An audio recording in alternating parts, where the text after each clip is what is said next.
Kannur central ജയിലിലേക്കുള്ള ലഹരിക്കടത്തിന് പിന്നിൽ മുൻ തടവുകാരെന്ന് കണ്ടെത്തൽ. തടവുകാരെ കാണാൻ എത്തുന്നവരിലൂടെ ലഹരി ലഭ്യമാക്കേണ്ട സമയവും സ്ഥലവും നിശ്ചയിക്കും.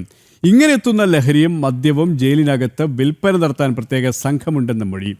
ഫോൺ എറിഞ്ഞു നൽകുന്നതിനിടെ പിടിയിലായ യുവാവാണ് നിർണായക വിവരങ്ങൾ നൽകിയത്. വിശദാംശങ്ങളുമായി മിഥുൻ പിള്ള ചേരുകയാണ്. മിഥുൻ, എത്രത്തോളം നിർണായകമാണ് ഈ മൊഴികൾ?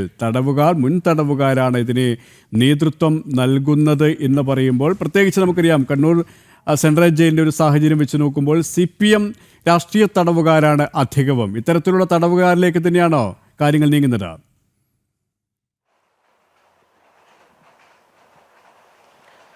തീർച്ചയായും KP, നമുക്കറിയാം കഴിഞ്ഞ ദിവസമാണ് പനങ്കാവ് സ്വദേശിയായ അക്ഷയ് എന്ന് പറയുന്ന വ്യക്തിയെ ജയിലിലേക്ക് മൊബൈൽ ഫോണും ലഹരി വസ്തുക്കളും എറിഞ്ഞു കൊടുക്കുന്നതിനിടെ ജയിൽ വാർഡന്മാർ പിടികൂടി പോലീസിൽ ഏൽപ്പിക്കുകയും ചെയ്തു. ഇയാളെ വിശദമായി ചോദ്യം ചെയ്തു വരികയായിരുന്നു. ഈ ചോദ്യം ചെയ്യലിലാണ് ജയിലിലേക്ക് എങ്ങനെയാണ് മൊബൈൽ ഫോണും അതുപോലെ തന്നെ ലഹരി വസ്തുക്കളും എത്തുന്നത് എന്നതിനെ സംബന്ധിച്ച് നിർണായക മൊഴി അയാൾ നൽകിയിരിക്കുന്നത്.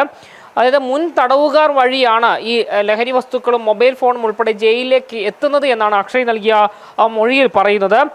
മുൻ തടവുകാരുടെ നേതൃത്വത്തിൽ വലിയൊരു സംഘം തന്നെ ഇതിനായി പ്രവർത്തിക്കുന്നുണ്ട്. തടവുകാരെ കാണുവാനായി വിസിറ്റേഴ്സിൻ്റെ ലേബലിൽ ഇവർ ജയിലിലേക്ക് എത്തും. തുടർന്ന് എന്തൊക്കെയാണ് ആവശ്യങ്ങളെന്ന് ചോദിച്ചറിയും.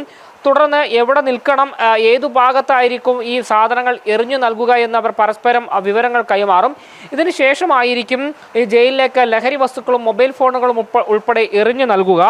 മാത്രമല്ല, ജയിലിനുള്ളിൽ നിന്ന് ചില ആളുകൾ ഫോൺ വിളിച്ചും ഇത്തരക്കാർക്ക് അവശ്യ സാധനങ്ങളെ കുറിച്ചുള്ള വിവരങ്ങൾ കൈമാറാറുണ്ട് എന്നും പറയുന്നുണ്ട്. മാത്രമല്ല, ഈ സംഭവവുമായി ബന്ധപ്പെട്ട് അക്ഷയയുടെ മൊഴിയുടെ അടിസ്ഥാനത്തിൽ കൂടുതൽ അറസ്റ്റ് ഉണ്ടാകുമെന്ന് തന്നെയാണ് അറിയാൻ സാധിക്കുന്നത്. കാരണം ഈ അക്ഷയെ പിടികൂടിയ ദിവസം തന്നെ 2 പേർ ഇയാളുടെ ഒപ്പം ഉണ്ടായിരുന്നു. അവർ ഓടി രക്ഷപ്പെടുകയായിരുന്നു ചെയ്തത്.